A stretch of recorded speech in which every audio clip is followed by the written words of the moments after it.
आपण ସମସ୍ତଙ୍କୁ ସ୍ୱାଗତ କରୁଛେ କିଚେନ୍ ଅଫ୍ ଅଂଶୁକେ। ଆଜି ଆମେ ଘରେ ବନାମା ରେଷ୍ଟୁରାଣ୍ଟ ଷ୍ଟାଇଲ୍ରେ ଏଗ୍ କରି। ତ ଆମେ ଅଣ୍ଡାକେ ଫାଷ୍ଟ ସିଝେଇ ଦେମା ଆଉ ମସଲା ରେଡ଼ି କରମା। ଆମେ ସେଥିଲାଗି ଅଦା, ଲେସୁନ, ପିଆଜ, ପାତଲ ଘଣ୍ଟା, ମିର୍ଚା ଆମେ କଞ୍ଚାଟା ବି ଦେଇପାରମା। ସେ ଜାଗାରେ ଶୁଖା ମିର୍ଚା ବି ବ୍ୟବହାର କରିପାରମା। ଆଉ କାଜୁ ଟିକେ ଯଦି ଦେମା ତ ତାର ଟେଷ୍ଟ ନିଶ୍ଚୟ ଭାବେ ଭଲ ରହିସି। ତ କାଜୁକେ ବତୁରେଇକି ଦେଲେ ବଢ଼ିଆ ମେଲ୍ଟ ହେଇଯାଏସି ଯେତେବେଳେ ଆମେ ଗ୍ରାଇଣ୍ଡ କରମା। ଆଉ ଏଥିରେ ଆମର ଗ୍ରେଭିଟା ବହଲିଆ ବି ଆଏସି। ତ ଏ ଭିତରେ ଆମର ଅଣ୍ଡା ରେଡ଼ି ହେଇଛି, ସିଝି ଯାଇଛି। ତାକେ ଆମେ ତାର ଛାଲିଟା ଛଡ଼େଇ ଦେମା। ସେଥିରେ ଯଦି ଆମେ ଥଣ୍ଡା ପାଣି, ଫ୍ରିଜ୍ର ପାଣି ଟିକେ ଦେଇ ଦେଉଛୁ ତାହେଲେ ବହୁତ ସହଜରେ, ଅତି ସହଜ ଉପାୟରେ ଅଣ୍ଡା ତାର ଛାଲିଟା ଛାଡ଼ି ଯାଇସି। ତ ଅଣ୍ଡା ସବୁ ଛାଲି ବାହାର କରି ସାରିଲା ପରେ ଆମେ ସେଥିରେ ଗୋଟେ କଟ୍ ଲଗାଇ ଦେମା। କାହିଁଥିଲାଗି ଯେତେବେଳେ ଅଣ୍ଡାକେ ଆମେ ତେଲରେ ଭାଜମା, ଗରମ ତେଲରେ, ସେଥିରେ ଫୁଟକା ଆସି ଯାଇସି ଆଉ ଫାଟିଗଲା ପରେ ସେଟା ତେଲ ବାହାରକେ ବହୁତ ଚିଚିସି। ତ ସେଥିଲାଗି ଆମେ କଟ୍ ଲଗାଇ ଦେମା ଯଦି ସେସବୁ ନାଇଁ ହୁଏ। ଆଉ ଆମେ ସେଥିରେ କିଛି ହଳଦୀ ଆଉ ଟିକେ ନୁନ ଦେଇକିରି ତାକେ ଟିକେ ଫ୍ରାଏ କରିଦେମା, ଯାହାଦ୍ୱାରା କି କଲର୍ ବହୁତ ବଢ଼ିଆ କଲର୍ ବି ଆସବା ଆଉ ଟେଷ୍ଟ ବି ନିଶ୍ଚିତ ଭାବେ ଭଲ ଆସି।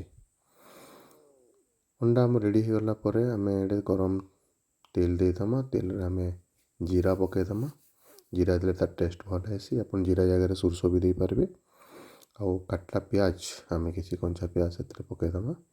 ତାକେ ଟିକେ ଫ୍ରାଏ କରିଦେମା। କଲର୍ ଟିକେ ଚେଞ୍ଜ ହେଇଗଲା ପରେ ସେଥିରେ ଆମେ ମାନେ ମସଲା, ଗୁଣ୍ଡ ମସଲା ବ୍ୟବହାର କରମା। ହଳଦୀ, ଆପଣଙ୍କର ଗରମ ମସଲା ଆଉ ଜିରା ଧନିଆ ପାଉଡ଼ର ଆମେ ଘରେ ଯେନ୍ଟା ନିଜେ ବନେଇକି ରଖିଛୁ ସେଇଟା ବ୍ୟବହାର କରସୁଁ। ଆପଣ ବାହାର ବି ଦେଇପାରିବେ। କାଶ୍ମୀର ଲାଲ ମିର୍ଚ ଆଉ ଆବଶ୍ୟକ ଅନୁସାରେ ଲୁଣ ଦେଇକି ତାକେ ଟିକେ ଫ୍ରାଏ କରିଦେମା। ଫ୍ରାଏ କରିଦେଲା ପରେ ଆମେ ସେଥିରେ ଲଗାମା ଆମର ଯେନ୍ ବାଟିଥିଲା ମସଲାକେ ଦେଇକିରି ଟିକେ ଟିକେ ଫ୍ରାଏ କରମା। ଯେନ୍ ମସଲା କିନାରେ ରହିଯାଇଥିସି ସେଥିରେ ଟିକେ ପାଣି ଦେଇକିରି ତାକେ ଦେଇଦେମା ଏଥିରେ। ଆଉ ତାକେ ଆମେ ଟିକେ ଫ୍ରାଏ କରିଦେମା। ଫ୍ରାଏ ହେଇଗଲା ପରେ ସେଥିରେ ଆମେ ଯେତିକି ଦରକାର ପାଣି, ଆମର ଖାଇବାର ଅନୁସାରେ ଗ୍ରେଭି କେତେ କରମା ସେ ହିସାବରେ ପାଣି ଦେଇଦେମା। ପାଣି ଯେତେବେଳେ ଫୁଟିଯିବା, ଫୁଟିଗଲା ପରେ ଅଣ୍ଡା ଆମେ ସେଥିରେ ଲଗାଇଦେମା। ଅଣ୍ଡା ଲଗେଇକିରି ତାକେ ଆମେ ଟିକେ ହାଇ ଫ୍ଲେମ୍ରେ ଛାଡ଼ିଦେମା ଫୁଟବାର୍ ଲାଗି। 5-10 ମିନିଟ୍ ଫୁଟିଗଲା ପରେ ରେଡ଼ି ହେଇଯାଇସି ଆମର ଅଣ୍ଡା ତରକାରୀ।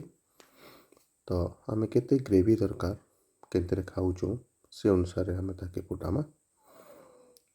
ଆଉ ଗାର୍ନିସିଂ ଲାଗି କିଛି ଧନିଆ ପତ୍ର ତାର ଉପରେ ଆମେ ପକାଇଦେମା।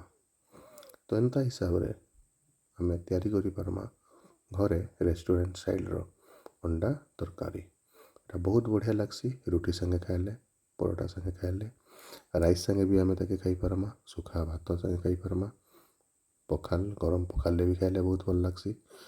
ତ ଆପଣ ଥରେ ନିଶ୍ଚିତ ଭାବରେ ଏନ୍ତା ହିସାବରେ ଘରେ ତିଆରି କରୁନ୍ ଏଗ୍ ତରକାରୀ, ଅଣ୍ଡା କରି। ନିଶ୍ଚିତ ଭାବେ ସମସ୍ତଙ୍କୁ ବହୁତ ଭଲ ଲାଗ୍ବା। ଆପଣମାନେ ମୋର ଚ୍ୟାନେଲ୍କେ ଦେଖୁଥିବାରୁ ବହୁତ ବହୁତ ଧନ୍ୟବାଦ। ଭିଡ଼ିଓଟା ଯଦି ଭଲ ଲାଗୁଛି ଲାଇକ୍ କରୁନ୍, ସେୟାର କରୁନ୍ ଆଉ କମେଣ୍ଟ ବକ୍ସରେ ନିଶ୍ଚିତ ଭାବେ କିଛି